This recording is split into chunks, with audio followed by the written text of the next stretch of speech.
ગરમીની બેઠક હોય ત્યારે અહીં બેહતા હોય બધા ભેગા થઈને આપણે।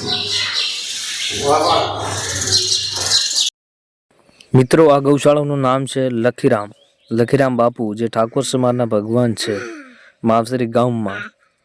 તો એ જ દરબાર છે, એ જ ગૌશાળો છે।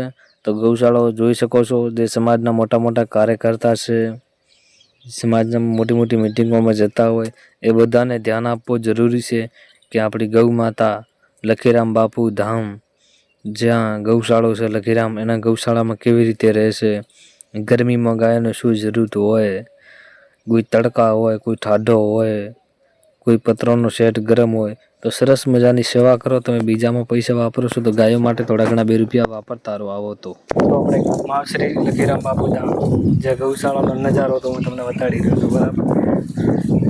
ગાયો માટે સુવિધા કેવી છે, સેવા કેવી છે, તમે પણ સેવાના ભાગ લઈ શકો છો ધર્મનું કામ કરવા માટે।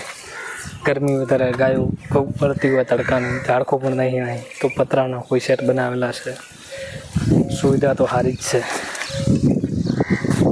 પણ અહીંયાથી સારી સુવિધા કરવા માટે આપણે બધાને થોડી થોડી મહેનત કરવી જોઈએ, 2 રૂપિયા દાનમાં આપવા જોઈએ।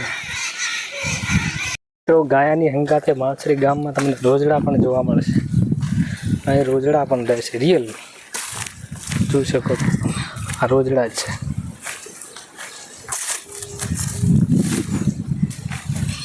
આના બચડા છે, આ રોજડું છે, રોજડી મોટી। और एक आ रही अंदर घना બધા રોજડા 10-12 છે અંદર है। एक आ बाजू आ रही, एक आ रही। સુવિધા પણ સારી છે, હજી સુધી સુવિધા સારી કરવી જોઈએ ગાયો માટે।